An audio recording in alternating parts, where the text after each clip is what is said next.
Hello. So at the end of part 3 of Attack on Titan, I let you know that I was feeling unsure about how I was going to move forward, how I was going to continue reviewing the series. I even threw out the idea of just doing all of part 4 in one go and not by section or by arc or anything like that.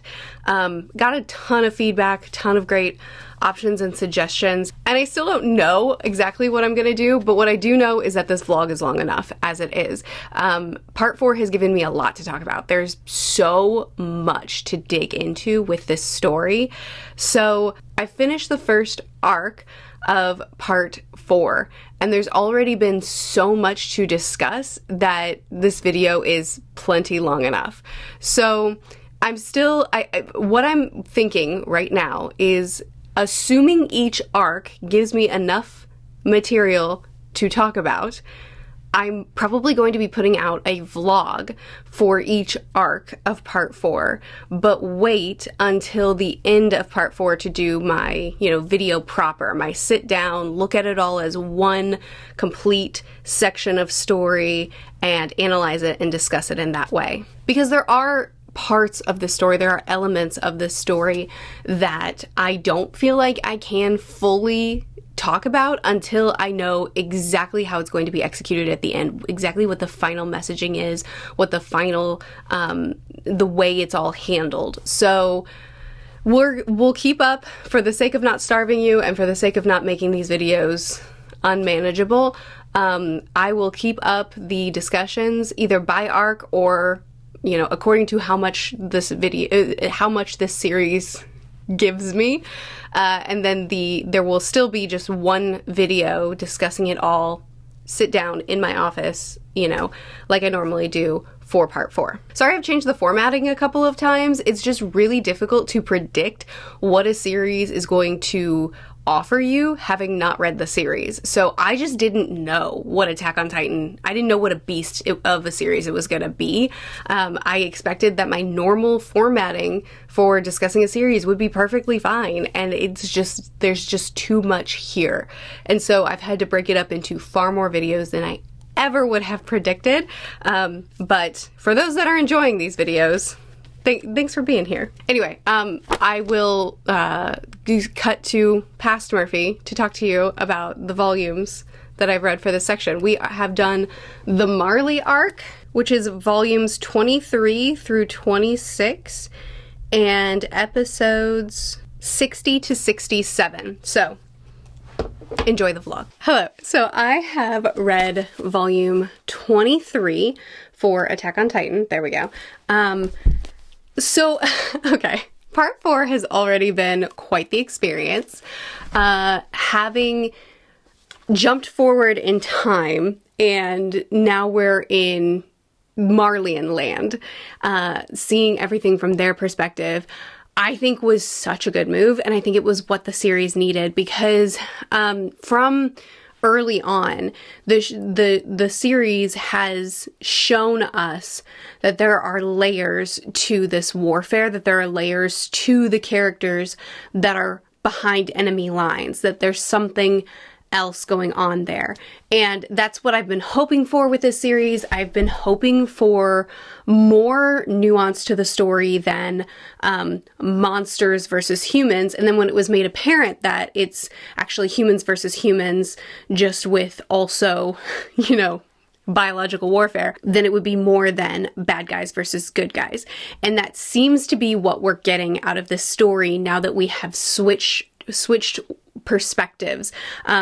It doesn't change any of the actions that we've watched take place so far, and we still have to hold that with tension. We still have to keep that in mind and recognize that that is a horrible side of this story, but also seeing what exactly has been persuaded of these children and of these people. What is the propaganda and the indoctrination that they have been raised with? And that's what we're getting a glimpse into, as well as how that is affecting them. Yeah, so this story begins with this image of warfare, of people lying on the ground, dying in the middle of a battle, and a child lying there saying, "It's dangerous here. go away somewhere far away. So we're introduced to Falco as well as the other children that are meant to inherit these Titans from the current Titans that we've been watching, because now we know that they have 13 years to live in their to live since they've received the Titan, the intelligent Titan gene. I don't know what I should call it. But since they have become intelligent Titans, they now have 13 years to live, and we're getting to the end of that time span. And so now we're following these children that are being raised up and trained to be strong enough to have the right mentality to be able to take on the intelligent Titan ability and continue fighting and continue trying to exterminate the Eldians. So we get a glimpse into their mindsets. Falco is aware of how horrible the situation is, and seems to know that this is a dangerous place and this is a dangerous situation, and doesn't really glamorize necessarily this role of being a warrior. And then we have that contrasted with Gabi, who really revels in the ideology of like this victorious warriorship. I'm prepared to carry the fate of all Eldians on my shoulders and slaughter all the devils on that island who have caused us so much suffering, every last one of them. So she represents someone who has bought wholesale what's been taught to them since childhood and is ready to have this glorious victory as a warrior, is ready to fulfill the role that has been that they've been told is the only way for them to atone for the evilness of their people, right? Like these ideals that have been given to the Eldians in order to control them and to use them. And she has bought it, and she's ready to prove to the world that she's ready to make it so that the only Eldians left in the world are the good ones, which is the ones that have bought into this and helped the Marleyans slaughter the rest of them. So it's a pretty bleak picture. I mean, right off the bat, right in the beginning, seeing the mentality of these children that are currently in an active war zone, injured and fighting, this mentality that they have of their own selves. So in this warfare, it turns out, okay, so what's happening here is, since the battle that we witnessed at the end of season 3, where they lost the female Titan and the armored Titan. I don't know why it took me a minute to remember that. When they lost these two Titans, they then didn't have quite the surplus of intelligent Titans on their side, which made them look vulnerable to other forces in the world, and now they're under attack. There are anti-Titan artillery that have been built up and that are quite effective, and we can see that the Marleyan military are weaker and have not advanced technologically because they've been so reliant on their Titan attack force, that technologically, though they are more advanced than, Aaron's hometown, the place where we spent the first 3 seasons living, though they are more advanced than them, they're still less advanced than other places in the world that have been forced to technologically advance, to experiment and find new weapons of warfare to fight against the assets that Marley has. So Gabi is determined to prove that she's worthy of becoming the next armored Titan, and she is willing to throw herself in the front lines. She's willing to take off her uniform, her armband, use trickery to be able to get the upper hand so that they don't lose this battle and lose what little edge they actually have in the world now that they've lost those 2 intelligent Titans.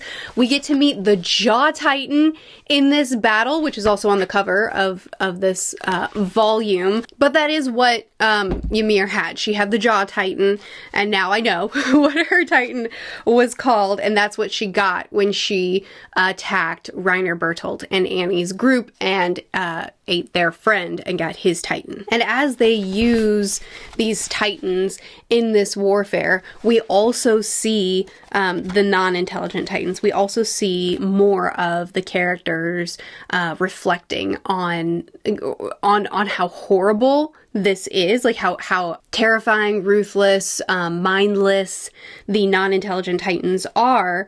And it says they truly are devils. Our Marleyan ancestors were eaten up that way too by you Eldians. So we see how entrenched this idea of like the Eldians being inherently this like horrifying race.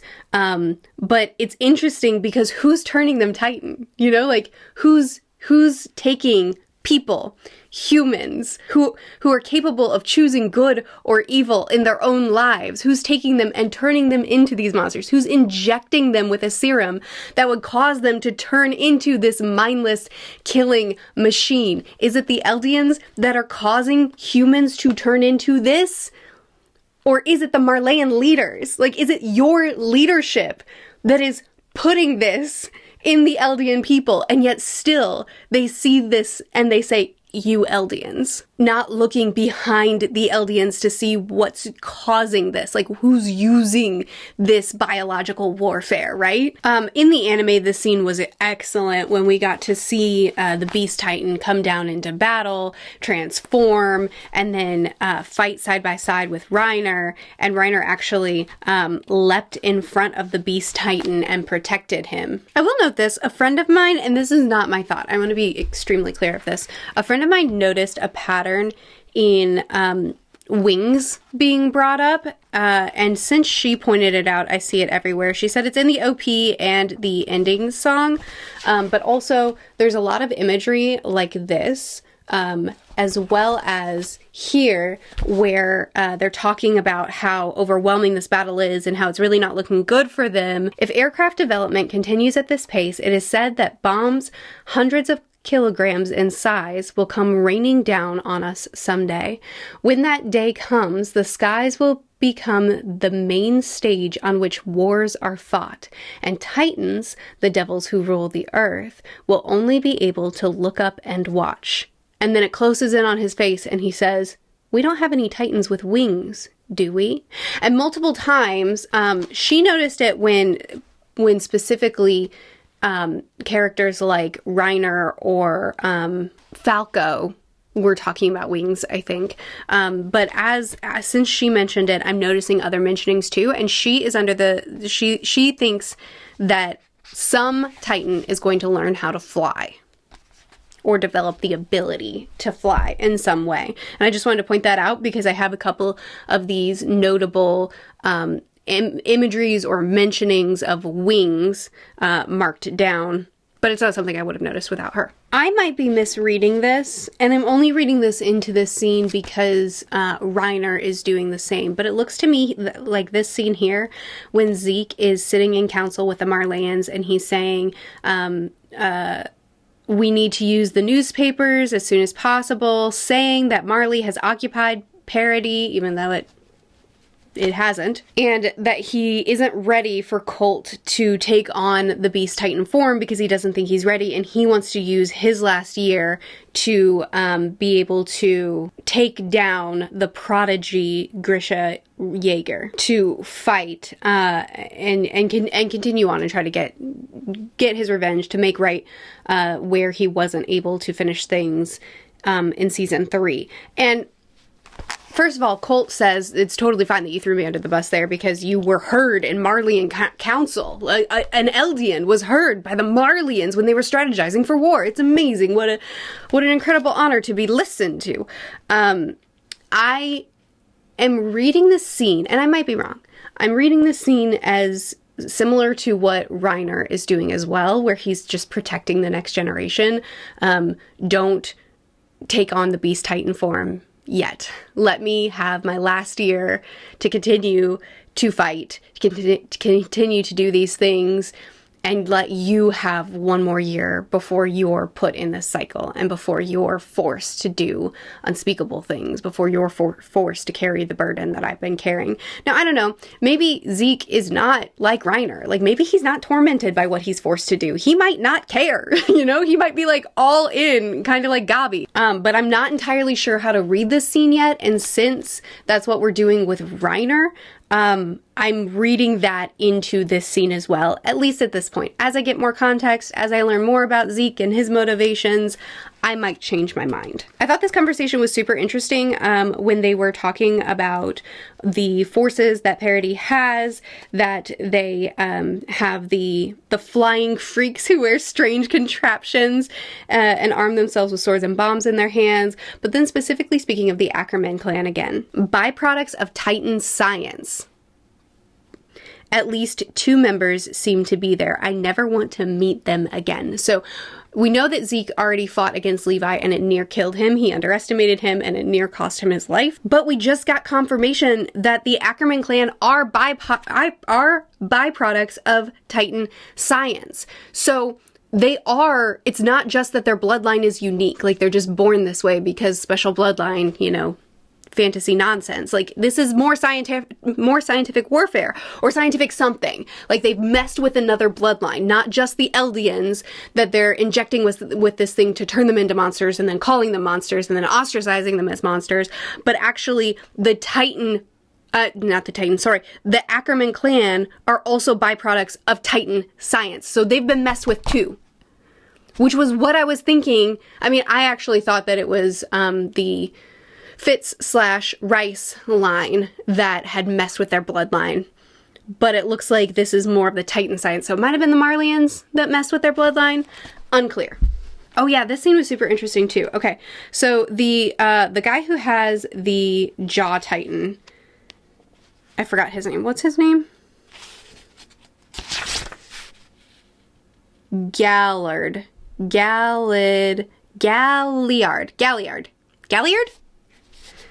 Okay, whatever. He has Ymir's old memories, having her old Titan form. And so he can see Reiner as he was when he was living in Parody. And he can see that he was, you know, helpful and kind and loving and, like, good to them and treated as a friend and someone. I mean, we saw him rescue Connie. We saw him be kind to them. And he said, I saw you through her memories. What was with you? You were acting like you were some kind of strong, reliable figure. It was almost like you were trying to imitate Marcel, the one that Ymir ate. So it's like a cycle. And he says, you're right. Everything you're saying is exactly right. So I guess his soldier persona was him taking on he was trying to emulate his friend who died, who he couldn't protect. So when he was being a soldier mentally to escape the atrocities that he had to commit as a warrior, he took on the personhood of someone that he wanted to emulate, that he saw as someone who was heroic and good and kind and of a good heart. I thought that layer of his character was really interesting. This scene was fantastic. After they've completed this battle and they've had their victory, these kids are about to take on their new Titan forms. They're about to be given but soon they'll be given their Titan abilities. Reiner is there with them, and him having this, he sees them as they are, and then he sees himself with Bertolt, Annie, and the name that I literally just said. Marcel. Him, Annie, Bertolt, and Marcel, when they were in the exact same position, and it, like, freaks him out. And you can see him as a child calling out to them, wait! And then he, as an adult, is the one that actually did it. And you can see that he just wants to protect them. Like, he sees them in this hopeful, idealistic attitude, having not actually had to do what a Marleyan warrior is called to do, and knowing what kind of traumas they're about to face, knowing what kind of atrocities they're about to commit, and just wanting to protect them. Like, this is not the heroicism you think it is. This is not the glory you think it is. And trying to call them back. And then they get to celebrate. They get to celebrating, they get to cheering, and and it's this big, you know, this back and forth of the older generation knowing what is waiting for them and horrified by it, and then this younger generation celebrating and embracing what they think the future holds for them. So Falco has this conversation with Reiner, tries to have a blunt conversation with him, and Reiner, the way I interpret the scene is Reiner pushed back on him, and he was like, excuse me, I'm gonna turn you in. I'm gonna turn you in for saying that. Are you speaking against the Titan ways, the intelligent Titan way, the honor of being a warrior? And I think he did this as a way of communicating to him, you know, you can't say that. You know, like the way the system is set up, very reflective of many times in history, where it's like brother against brother, you know, we'll turn each other in. If you don't drink the Kool-Aid, if you don't do what you're supposed to do, if you don't say if you don't parrot the things you're supposed to parrot, then I'll turn you in to the authorities because I'm going to be a good one, right? And that's essentially what's happening here, where I think he's pushing back on him and acting in that way to show him this is what will happen if that's said. So be careful. And then he's like, okay, now that you've got that lesson, good. Inherit the armored Titan. You're going to rescue Gabby from the dark, dark future we face. Which of course sucks. Like, it's still Falco who has to then face that dark, dark future. But I guess the idea is Falco wants to protect Gabby, and I think Reiner recognizes in Falco that he sees the horrors that he's about to face, whereas Gabby doesn't. You know, well, we can kind of see it here. We can see on Falco's face, he knows exactly what he's facing, and he doesn't want to, but he's trying to do what's right by Gabby. And then we can see Gabby's face, what she thinks of, you know, becoming a warrior. And since Reiner, you know, Gabby is, his niece or his cousin, his little cousin, they're related, so he too wants to protect her. And since these two men want to, Falco's a little young, but since Reiner and Falco want to protect Gabby, and Falco understands what he's taking on, I guess they've decided that that's what they're going to do. It's still sad. It's still sad, poor Falco. But that's what they've decided they want to do. Right. Okay, so then they go back to their hometown and they see their families that they're fighting for. I mean, this is who they want to have a better life for themselves and for their families. And we see their families and how excited they are to see them, and how grateful they are to have them home. We see the injured soldiers and that they're missing limbs and suffered psychological trauma. So they're all sitting around the table, and you can see that the family is kind of just spouting more of the same, right?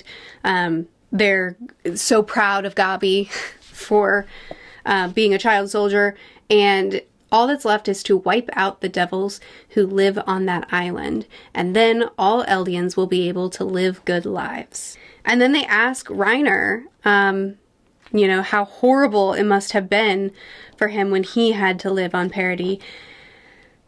And Reiner's answer, again, much like what I think is happening here, is much like what he had to say to Falco, where he's like, I can't go against the grain, right? I can't go against what I'm allowed to think. So he expresses, he does what he has to do. He has to agree, oh yeah, those Eldians, terrible, terrible people, just for being alive, just for how they were born, just for their race, they're awful. But then what he actually says is, he talks about Sasha, offering up, you know, being hungry and just wanting to eat, and offering up half, but it's not actually half. He says there was an idiot who went to the bathroom only to say he forgot what he went there to do, which, I mean, first of all, be nice to Connie. Second, same. The number of times I walk into a room and then just stop and go, why am I here? What am I doing? An irresponsible jerk who only ever thought of himself. Not a very apt description of Jean. A way too responsible jerk who only ever thought of others. That one's for Marco. Reiner was the one that killed him, and this is how he remembers him. Someone who only ever thought of others. Someone who only ever thought of revenge. That one's Aaron. And those who followed him, Mikasa and Armin. And then what we're seeing in his memory is laughing and camaraderie. Alongside all those different people stood us. Less joyful in the way that they are standing against the rest of them. The days I spent there were true hell. Which really confuses his family. Different people, what do you mean? They're all bad, right? So, you know, they're not prepared to hear that there were good and bad behind the walls, that there were different types of people, that there were people that thought of others and people that were forgetful and goofy. There were people that were mad and angry and wanted revenge. Revenge on who? Showing the nuance of them and then not lying. The days spent there were true hell. Probably true from his perspective, having to live as someone else and realize that these people are people and not devils. And then Gabi's mom, it was interesting to hear from her perspective where she painted the Fitz family, the Rice family, as we were abandoned, and that's why we lived in this walled ghetto. So she views them as like evil, not just because of what they've been taught their entire lives living in Marley, but also because from her perspective, look at where we live. Look at how we're treated. Look at how we're second class, and we have to become war criminals just to be considered honorarily equal, probably not even truly equal. And it's because they left us. They abandoned us. They went and had their own paradise and made their own world and then left us here. Again, I might be reading too much into it, but I do have to do a lot of like interpreting of the text since this is the first volume in this new setting, so forgive me if I'm like way off base with some of this. But I also thought that it was really, really powerful to see Reiner going through his training and to see the desperation that he had, not being at the top of his class, not being the most skilled, but just wanting to do this for his family, for his mom. I was chosen to be a warrior candidate.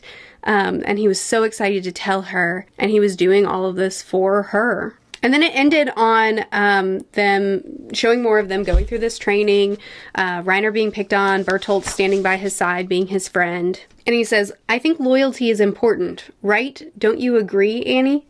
And she says, "What? I wasn't listening," and then runs off. But what we focus in on is her having stepped on a bug. And I think that harkens back to what Mikasa saw when she was a child of, you know, her dad having hunted the duck and the one bug eating a butterfly or something like that.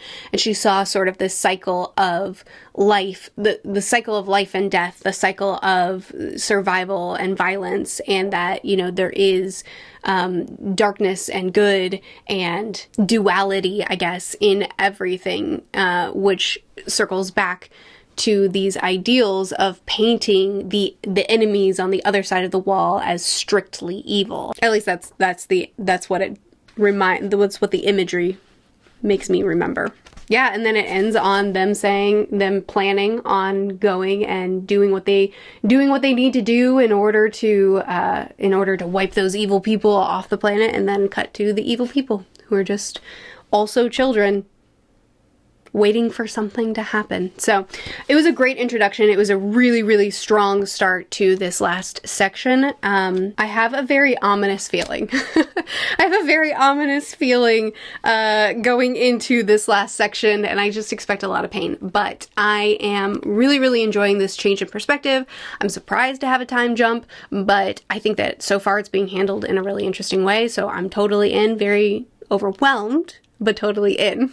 Anyway, welcome to the vlog. So I accidentally watched too much anime without pausing to read the volume, so I have to check in with you on 2 volumes for this check-in, so I'm very sorry about that. But we're going to talk about volumes 24 and 25. These are Infodump volumes. I guess this whole section kind of is where we're in Marley and we're kind of catching up on what we've missed over the last several years. It's just a lot of getting the context of this new setting, this new culture, this new background, and also everything that's happened during the time skip. So we're introduced to the Tiber family, who will play that role for us be the story narrator, and they also are the keepers of the Warhammer Titan, the first family of aristocrats to oppose King Fitz in the Great Titan War a century ago. So our Beast Titan, Zeke, is the one that's explaining all of this to them. And then we get this little introduction for each of the Titans. We get to know, what their specialties are, what their strength and dexterity, and what their I just said specialty. We just get like a quick flash of this is what makes this particular Titan useful and why we chose the people we chose to be the current inhabitants of that Titan or controllers of it. One thing that I thought was super interesting in this little flash of each Titan is that the Colossal Titan is called a god of destruction. It almost makes me feel sorry for those island devils. That thing is going to show up one day out of nowhere and start killing them. Yes, our new warrior unit is more powerful than it was in the past. Training them since infancy has paid off. Well, that's a sad line. But I found it really interesting to hear the Colossal Titan being described this way and knowing who is in control of the Colossal. First, it's Bertolt, who was always regretful. Every scene we got of him where he's saying, we have to kill you. This is what we're meant to do. You all have to die. When he's talking about what their mission is and what his goal is and being uncompromising and saying, yeah, okay, you want to make a deal? Sure, give us Aaron and all of you have to die, right? But he's also tormented as he does it. And there's scenes where he's like crying while he's saying this stuff. And he's like, do you think we like this? Who would like this? Who would want to play this role in life, right? Like he's really, it kills him to be a god of destruction, quote unquote. And this clearly was something that really like tormented him. And then who inherits this Titan after when they are able to give it to someone else? It was Armin.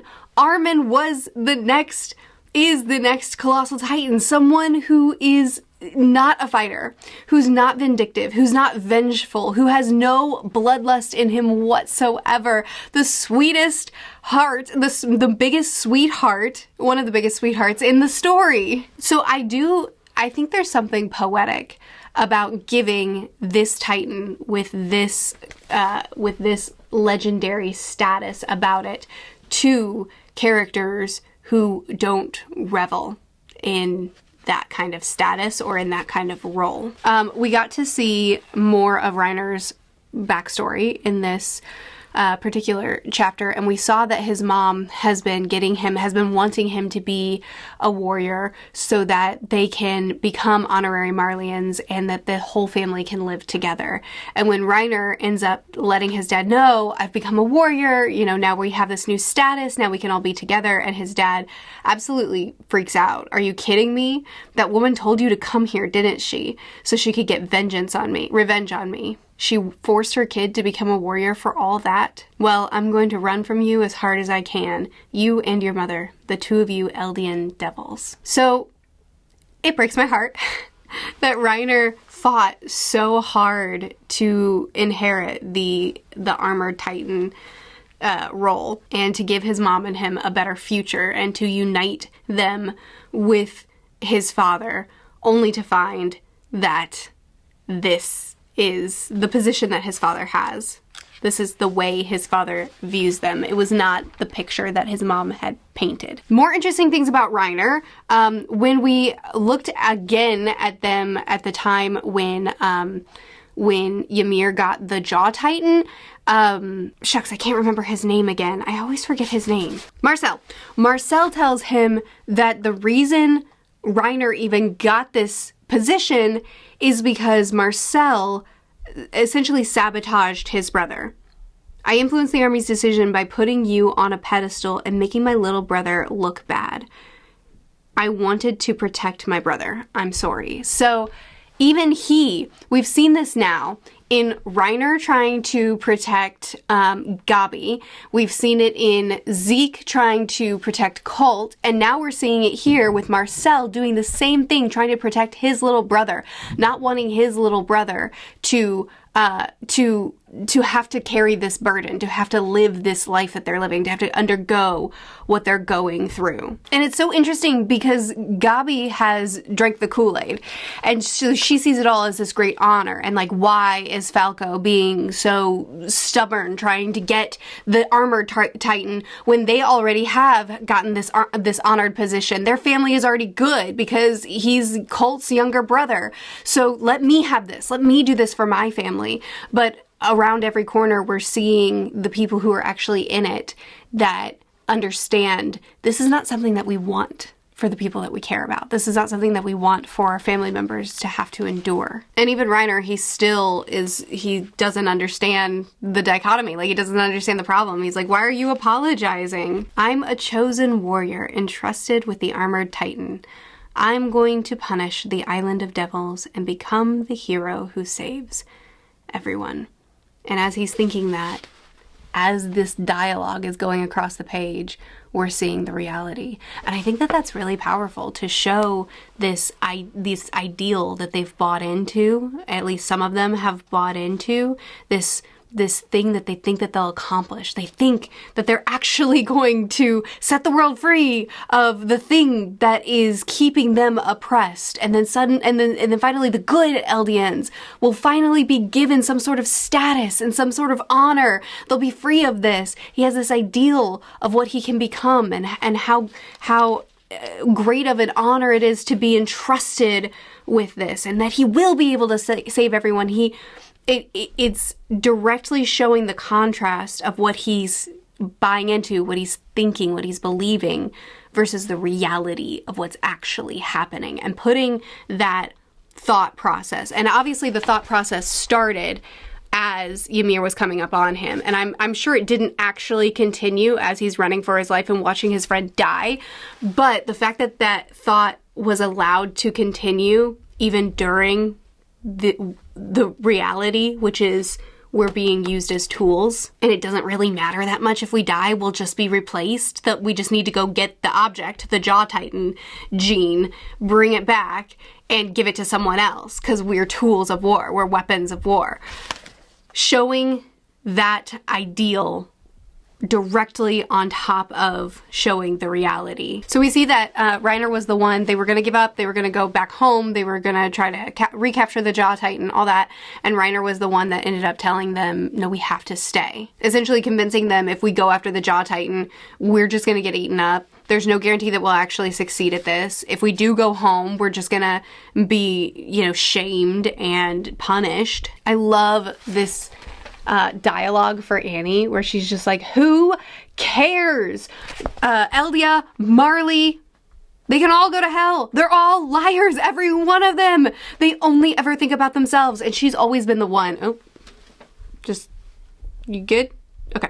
She's always been the one that has been the most like anti-warrior, anti-soldier. She's always been the one that's like, this is all a joke anyway, right? I think it was volume 1, maybe volume 2 or 3, where she is just like, I'm not drinking the Kool-Aid. I don't remember exactly how she said it, but she's like, this is all a joke. This is all just stupid, useless, pointless. I don't believe in any of this. I'm not buying this. And I remember it distinctly because I remember when I was trying to figure out who the female Titan was, I was like, then why are you here? Like, what if you don't think that way? If you think that way, then why are you here?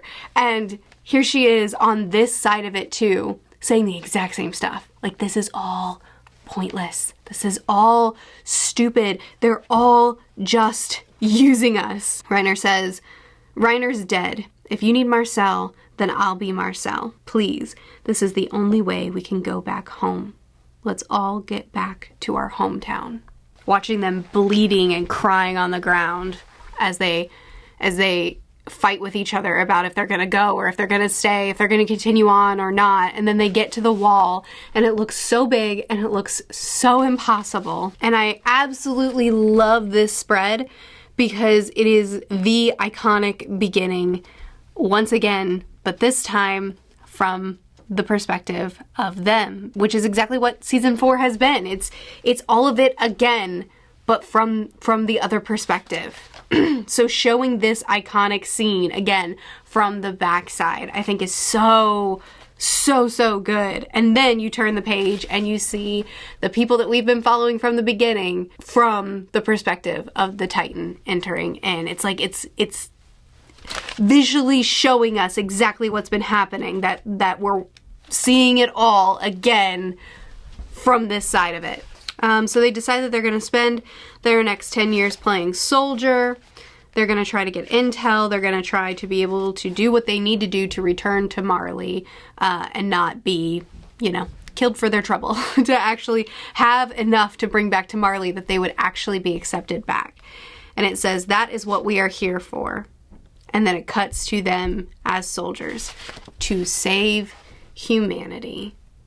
Honestly, just the way this story is being told is just blowing me away. It's so impressive the way that it's tangling this story together, the story that we already are familiar with, together with the context around these three. And we get flashes of them doing it. We get flashes of them going through their training, going on little secret missions at night for Annie, sleeping in weird positions for Bertolt. This is what I wanted out of season 1, as far as, I mentioned that they were talking about Bertolt sleeping in odd ways and how they bonded, and I was like, why didn't you show it? And then they show it here, and it's just as satisfying here for me, because it's like, now it makes sense why it would have been saved for here. But getting all of these things, and they were so committed, even down to Reiner encouraging Eren when Eren thinks he can't do it. And he says, you're going to exterminate every last Titan, right? I know you can do it. And then you turn the page, and it cuts to him back in Marley as an adult, and the state of mind that he's in.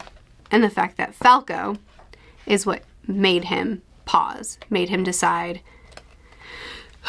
to wait a little longer, because he still has them. And all of this is also tangled up in the story that we get in this volume about the man. Well, I guess I should talk about that later. The one surviving villager, and the only reason he's the one surviving villager is because he left those 3 kids behind. And he can live with himself for that. I really loved this commentary when Eren is in this hospital, I guess, and he's looking at all of the people who have fought in the war, who have lost limbs, who have extreme PTSD, who have no freedom left, and he says, people who've even lost themselves. What kind of person would want to go to war if they knew they were going to end up like this? And he goes on to say, for most of us, that something is not our own free will. We're forced to by others or by our environment. I think that's a really interesting line, because what we're seeing is Reiner, Bertolt, Annie, many others who are children, who are fed this ideal, who are trained up in this war, who are told, if you don't participate, if we think that you're a rebel group, we're gonna kill you and your entire family. So their environment is putting them in this position. And I'm sure Eren sees himself that way too. Also a child living through this war, seeing his family die, going through all of this trauma. And I'm sure he sees himself in this moment as a grown adult making the decisions he's about to make, and thinking, my environment put me here. It's my environment that made me the way that I am. From his perspective. I'm specifically speaking from his perspective. I think that's how he sees himself. Oh, right. Okay, so then he has Reiner deliver a message to his family, to his friends. I guess it's time. I assume that's what the message said. So Falco is trying to protect Gabi by becoming the armored titan. He's doing it for her because he doesn't want her to have to. He understands what the cost is going to be, and he doesn't want her to have to live that. So he is fighting really hard to get this role, which is just making her really mad. And Colt is really unhappy with this situation. He says, even the Marleyan military wouldn't make a decision like that. There's no need to make Falco into a titan too. And again, Zeke is correcting him. He's like, watch yourself, Colt. Are you making light of that armor? And he corrects. He's like, I'm sorry, I was being thoughtless. And then he takes him out to play baseball with him. And so I think it's just more of the same. I think what we're seeing is instance after instance of the people who are warriors not wanting this for the next generation, not wanting this for the kids that will be forced to inherit it. And we're seeing that from every direction, that they just continually are like, no, but not that one. Please. I want to save my family from this suffering, from furthering to the suffering. I'm already here. Why does my little brother have to have it too? So we got this conversation with Aaron's granddad, with Grisha's dad, who is so mournful, so regretful over what happened to his kids, that, you know, he pushed them he pushed his son to become a doctor. That's why he went outside of the walls. That's why he took his sister. That's why these things happened to him. And now, as a grown man, as someone who has lived a lot of years since then, he's still tormented over what happened to his family. And that is depicted in just a very stark way. You know, the scars that we can't see that have come from this whole situation. I also find it so interesting that Aaron has snuck into Marley, feigned memory loss, said that all he can remember is his name, nothing more. And it's all a ploy to be able to attack them and steal their power. This is exactly what his dad did. Like, it's just, and I know he has the memories of his father, so he you know, it might be an intentional choice, but it's just, again, you know, the cycles continue. He's doing exactly what his dad did as a Marleyan, going in, well, he was an Eldian, but living in Marley, I guess, is what I mean. He was born and raised in Marley, and then he snuck into Parody to steal the power of the Titan from them. And how did he do it? By feigning memory loss and only knowing his name. I cannot tell you how much I freaked out when we got the reveal that Aaron Kruger, that Aaron Yeager is who we've been hanging out with this whole time. And like, it never made sense to me because Aaron Kruger is dead. So why am I seeing Aaron Kruger in the hospital right now? I don't know. It'll come together. And then we get this and I'm like, it was Aaron Yeager the whole time? And listen, I know that little spiral, you know, clip that I put in my vlog last week so you could laugh at me. Like, I know I'm wrong. Like, I saw Aaron Kruger as a child watching his family get burned up while he hid in a closet. Like, I know. But when Aaron Yeager sneaks into Marley, calls himself Aaron Kruger, looks exactly like Aaron Kruger. Like, you didn't even try to make them look different, like, even slightly. You could have at least tried. And I know he has his dad's memories, and he also has Aaron Kruger's memories. So he knows what Aaron Kruger looks like, so when he grows up to look exactly like him, he's like, oh, I'll play the part, I guess. I don't know. Why did you do that? Like, people know Aaron Kruger died, so why even take his name? If anyone checks Aaron Kruger's records, they're gonna be like, well, you're not him. Anyway, I had a little mini spiral all over again when I got to that bit. Volume 25. Oh man, this chunk was a lot. So, going back to that one villager that escaped the town that was being attacked by Titans, and the way he escaped was to abandon those children to be killed and by the Titans, and he got away instead, and then he couldn't live with himself for it. Do you remember that? Do you know what I'm talking about? He ended up hanging himself. And the three kids really just couldn't shake it. Like, why did he have to tell us that story before he did that? Like, why? What is all of this? And Bertolt reflected that for some reason, I can't help but thinking that old man wanted someone to judge him. And we get that flashback of Bertolt thinking that. And then the next page is Reiner standing in front of Aaron. And that's exactly what happens in this scene. Aaron tries to understand him, tries to understand, like, you know, you were a kid who didn't feel like you had a choice. You were trying to save humanity. You were trying to do right by your family, do right by humanity. I guess you didn't have a choice. And Reiner falls on his knees in front of him and tells him, I had a choice. I made the choice, actually. We could have turned back. I said keep going. It was me. Annie and Bertolt wanted to abort the mission. They tried to turn back, but I convinced them not to. I made them keep going. Yes, I just wanted to survive, but also I wanted to be a hero. That's why I always acted like everyone's big brother too. I wanted people to respect me. That wasn't just my history or my environment. It was my fault. Your mother was eaten by a Titan because of me. I can't stand this anymore. Just kill me, I beg you. I want to vanish.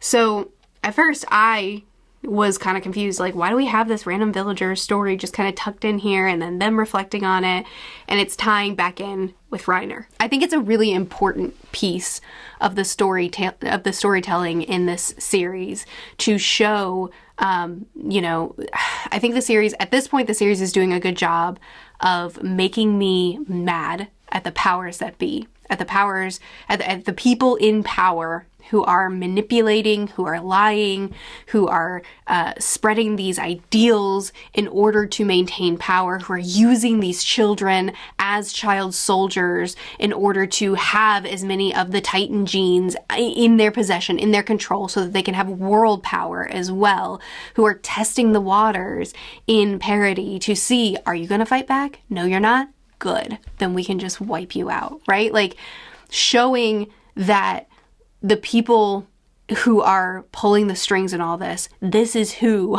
I'm so mad at. And the children we're allowed to feel compassion for because of the position that they've put in. But we also have to acknowledge that it's not just environment, it is also choice. And Reiner here is admitting, I still had choice in this. Like, this is horrible. And we've seen how tortured he is. We've seen how much he hates this. We've seen how his worldview was shattered when he lived in parity among the people and realized that they are people, not devils.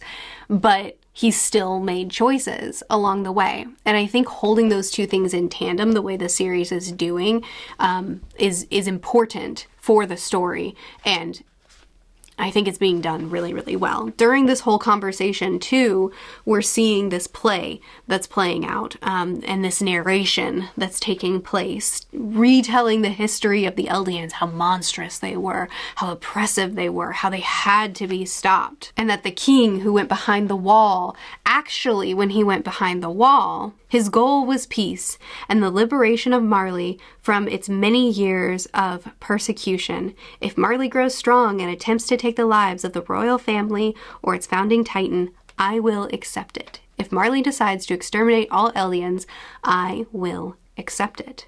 That is how grave the crimes of us Eldians were. They could never be atoned for. Eldians never should have existed in the first place. I will accept the responsibility of righting this wrong. So now that they've tested the waters, now that they've attacked Parity and the Titan army behind the walls didn't fight back, now he can retell their history and explain what the king believes. In fact, they want to die. They know that they deserve this. We should absolutely go to war. We should kill them all. This is how it should be. My memory card just filled up. I don't know how much time I lost. How much I was just talking to nothing.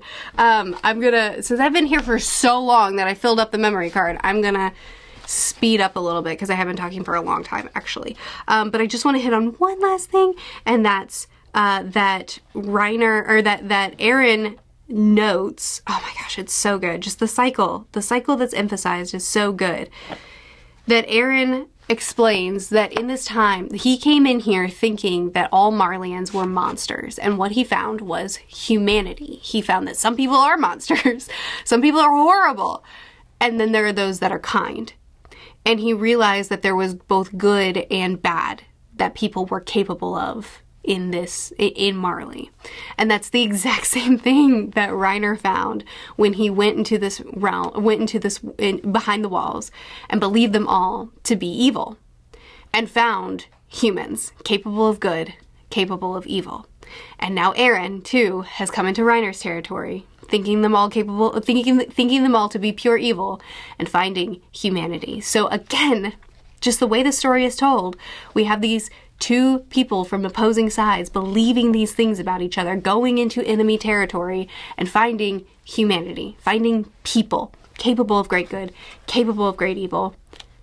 And as the call is being made to fight with me against the devils, let's go to war.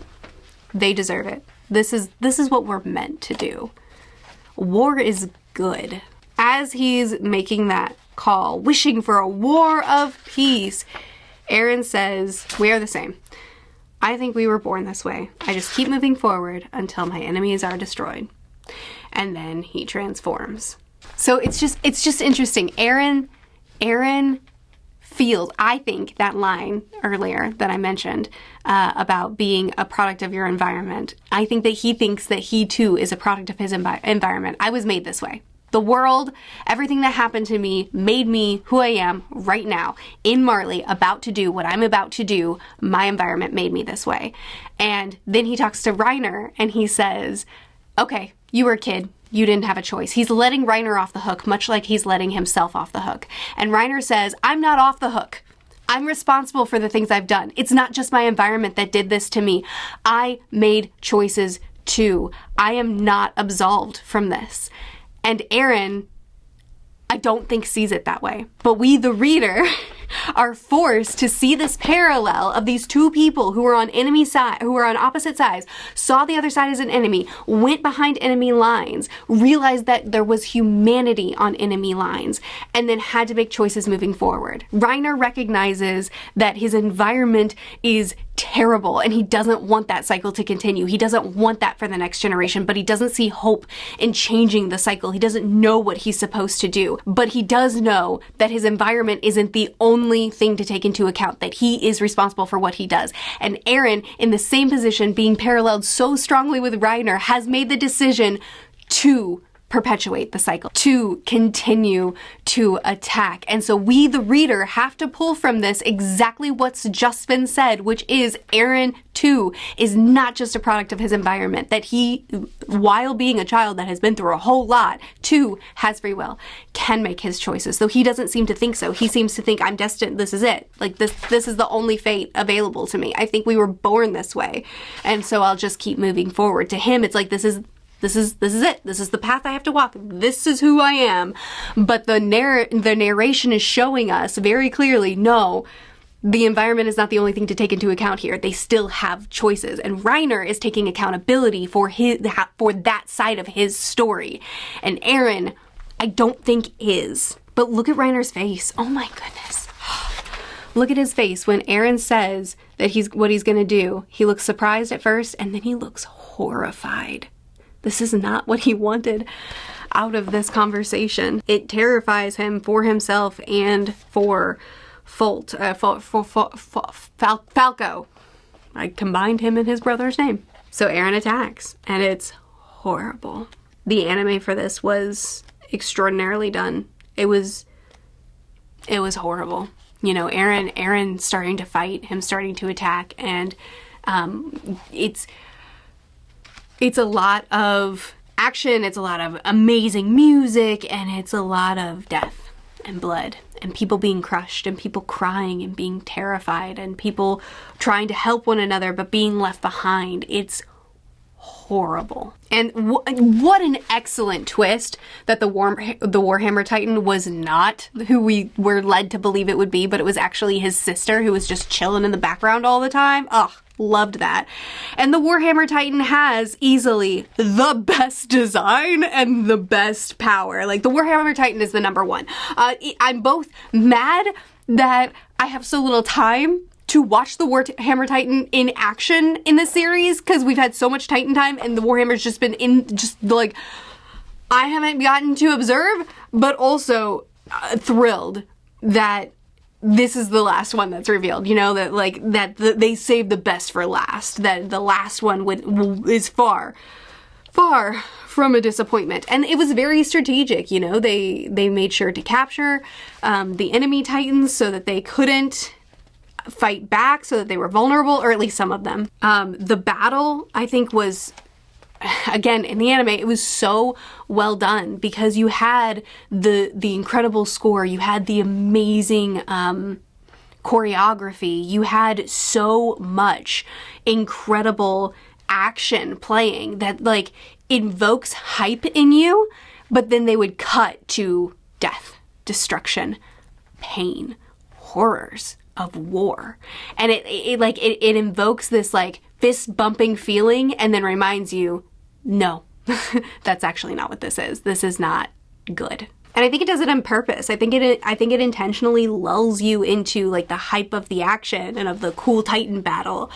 And then reminds you, no, there's not glory in this war, actually. No, innocents, civilians are dying.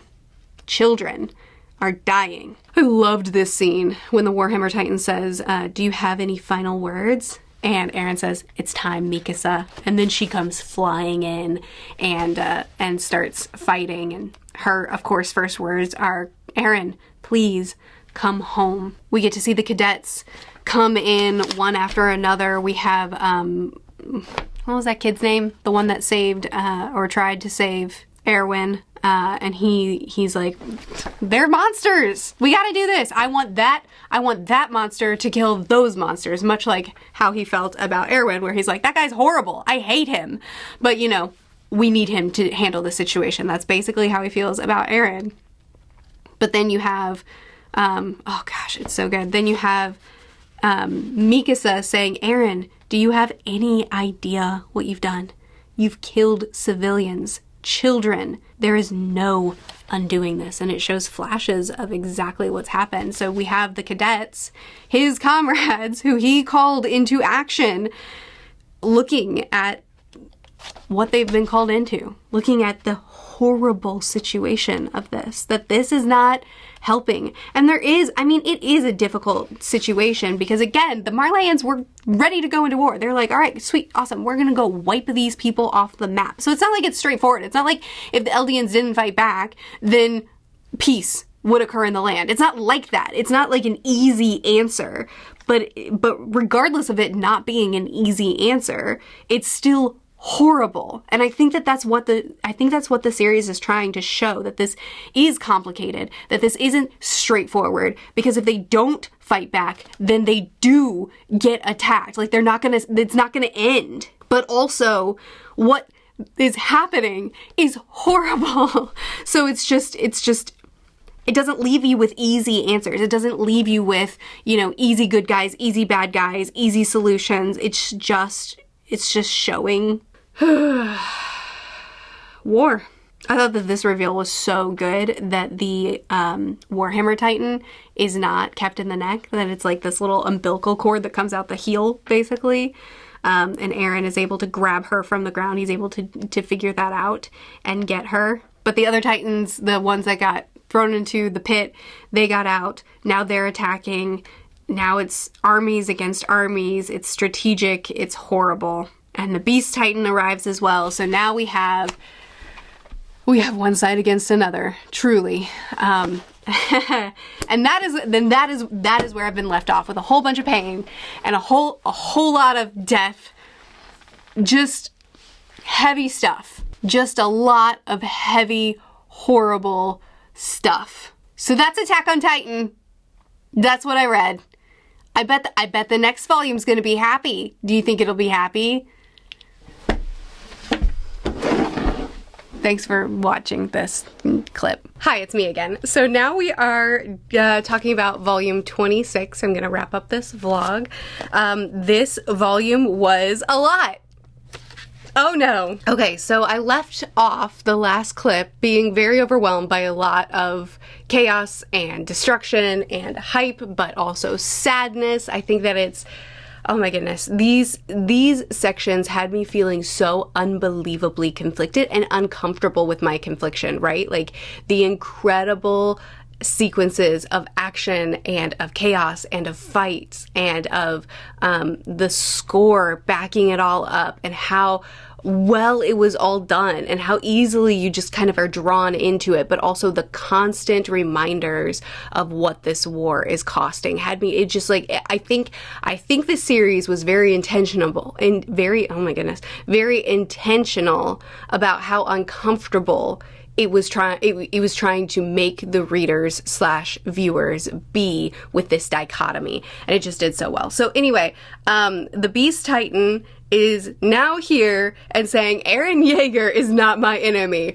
Bring me Levi. And oh boy, did Levi show up. So this whole sequence, the thing is, I have been reflecting on the fact that the Beast Titan, that Zeke, is showing some care for the next generation and some pushback for the, just blind acceptance of the agendas and beliefs of the higher-ups that are making these decisions. Yet I never expected this all to be a plan that Zeke was a part of. Never would I have called that. Yet when it happened, I was like, of course. Like, I didn't even have a big reaction to it because I was just like, of course. It was leading us to believe that there was something more there. I didn't think it would go to that point, but it suits. He made the decision to join the Marleyans, to betray his family when he was a child, being used as a tool. Now he's been used as a tool through his entire life. He's seen what this war is. He's seen the way this is all played out. And he's decided to try to save the Eldians, to try to let them preserve their lives. And the series is showing so many different angles of this particular sequence, showing the death that these kids are having to witness of their friends, them defending the people that they care about in the midst of this battle. Jean, who is here because he has to be, he has to defend he has to defend Eren because he has the Founding Titan and the Attack Titan. They don't have a lot of options in this situation that Eren has put them in. And so you have people like Jean, who is not here reveling all this, who is not here happily, who does not want to cause all this chaos and destruction for the civilians of Marley.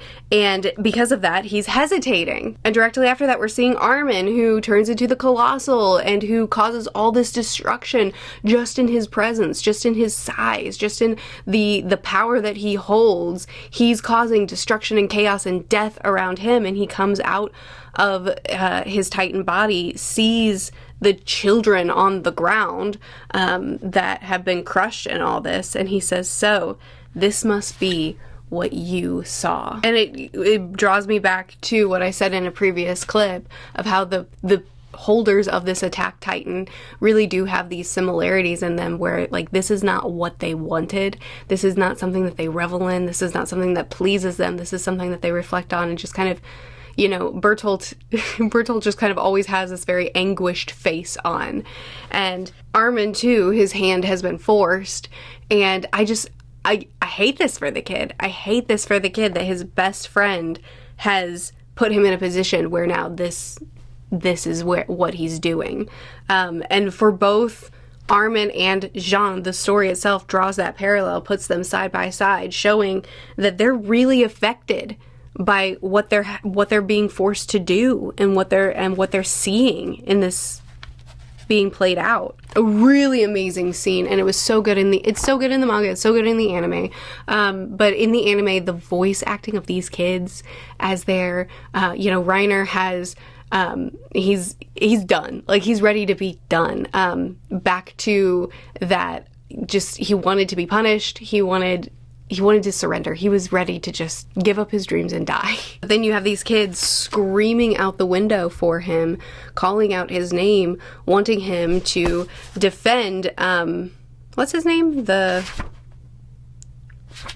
it Pock? But he doesn't like being called Pock. What's his name? Gallard.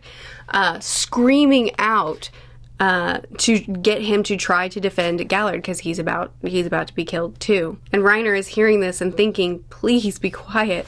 Why won't any of you just let me die in peace? This scene was amazing in the anime, with him standing back up and defending, and Eren surrendering because they can't keep going forever, and so they back off.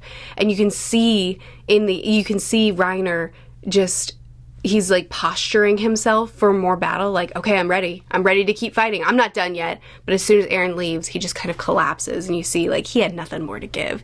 He just was trying to give his last here to defend these children. Yeah. And here it is in the manga as well. It's just so so well done and difficult. So, okay, so yay. Horrible things are happening.